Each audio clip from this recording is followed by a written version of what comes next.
In the last module, we started drilling down into basic Python programming concepts.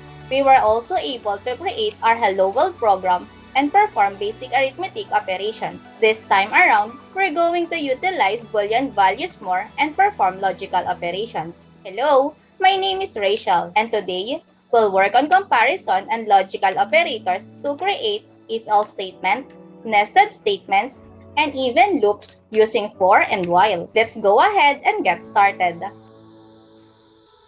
If you've already encountered the truth table in a logic class back then, the concepts I'm about to share with you might ring a bell. In programming, conditions are statements that evaluate certain actions or values using Boolean values, which is true or false. Now, let's say we have two values, 3 and 5. In mathematics, we can easily signify which value is smaller or larger by using greater than, less than, and equal sign.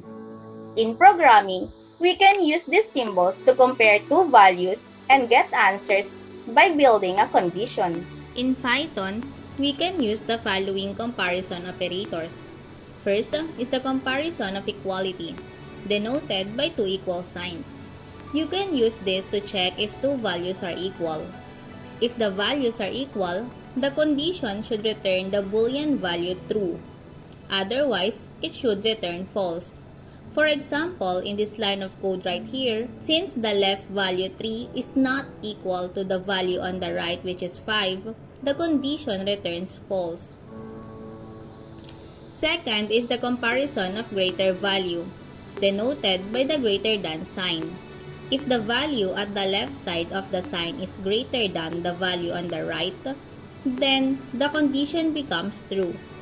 For example, in this line of code right here, since the left value 3 is not greater than the value on the right, which is 5, the condition returns false. Third is the comparison of lesser value, denoted by the less than sign. This is just the opposite of the greater than sign. So if the value at the left side of the sign is less than the value on the right, then the condition becomes true. For example, in this line of code right here, since the left value 3 is less than the value on the right, which is 5, the condition returns true.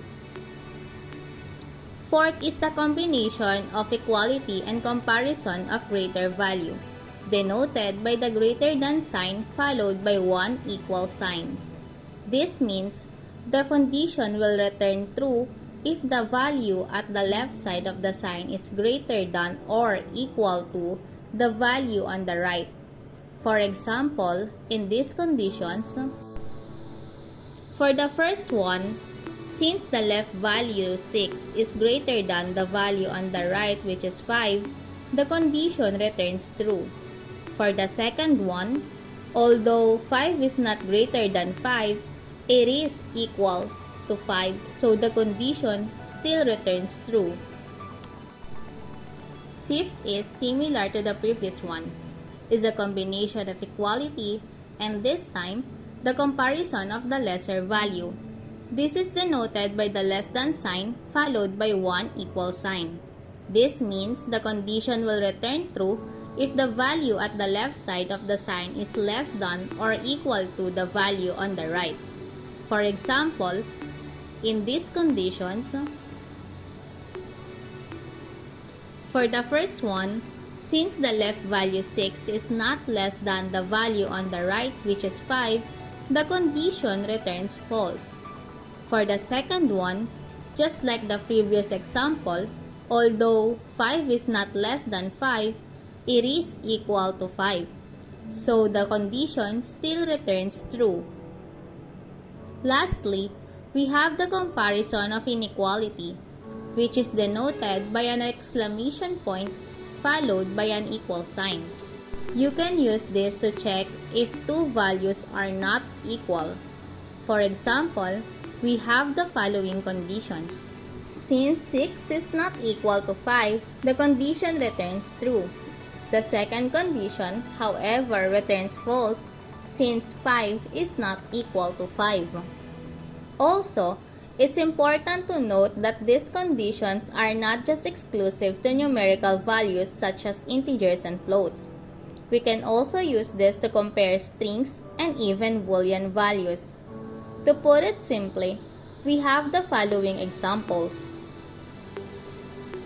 Notice how the operators accept variables for comparison. This is because Python uses the values of those variables to compare. For the first example, the condition returns false since the name Jane is not the same as the name Tarzan. For the second condition, since both variables have the value true, the condition returns true, as well since values are the same.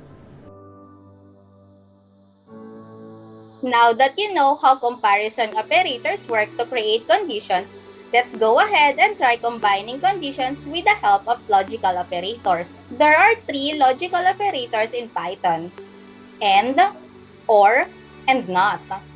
We can use these logical operators to compare two or more conditions to fulfill a certain action. The AND logical operator returns true only if all conditions return true as well. If one of the conditions becomes false, the logical operator will return false right away. For example, with this logical expression, the logical operator returns true since both conditions are true. For our second example, however, the logical operator returns false since the first condition, 6 is less than or equal to 5, is false. On the other hand, the OR logical operator automatically returns true if at least one condition is true. So for the second example we use for the AND operator, if we change that to OR, the logical operator returns true even though the first condition, 6 is less than or equal to 5, is false, since the second condition, 5 is greater than or equal to 5, is true. The third and last logical operator, not, basically just negates the result of a condition or a logical expression. For example, if we use the not operator on the answer variable, which contains the Boolean value true, the output will be false, since this is the opposite or inverse of true. Now, with comparison and logical operators, we can create if-else statement to execute line of codes based on a certain condition. The simplest way to understand if-else statements is by comparing it to how we decide when purchasing things. Let's say I want to buy a pint of pistachio ice cream. There might be cases where my desired flavor is not available, right? If that's the case, then I could buy a pint of vanilla ice cream and a pack of pistachio nuts instead. Now, if that isn't available, I'll just leave the store. In an if-else logic, that course of decision would look like, if the flavor available is pistachio, buy ice cream. Else if the flavor available is vanilla, buy ice cream and pistachio nuts. Else, leave the store. Now, with the use of if, elif, which is the syntax for else if, else, and comparison operators in Python, it would look like this in code. Since the flavor declared is vanilla, the output will be buying the ice cream and pistachio nuts. The other print functions declared under if and else will be ignored since the elif block was satisfied. Now, if we change the flavor to anything else other than pistachio and vanilla, the output will be leaving the store, since the value of the flavor variable did not satisfy the condition for the if and elif blocks. Now, let's say I don't have to buy pistachio nuts anymore if the flavor is vanilla. We can then use a logical operator to make this if-else statement simpler. Now, If the flavor declared is either pistachio or vanilla, the output will be buying the ice cream, thanks to the OR logic operator. Lastly, we can also nest if-else statements if ever there's a lot of conditions you need to check before you could perform a course of action. For example, let's say I'm lactose intolerant. Therefore, I need a dairy-free ice cream. First and foremost, I need to check if the ice cream is dairy-free before I can check the flavors. For this example, the if-else block for the flavors was enclosed by an if block that checks if the dairy-free variable is true. Note how I did not type in dairy-free is equals to true. This is because the variable itself is already set to a Boolean value. So, a comparison operator would not be needed anymore. Hence, if dairy-free. Since the dairy-free variable is set to false, only the else block will be satisfied. The output, therefore, will be buy only dairy-free ice cream.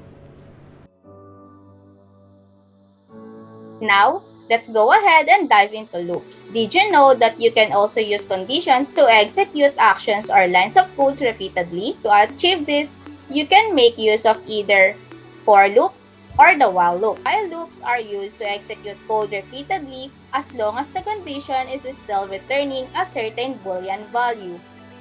Let's use the ice cream analogy as an example once again. I want to keep buying ice cream until the store runs out of stock.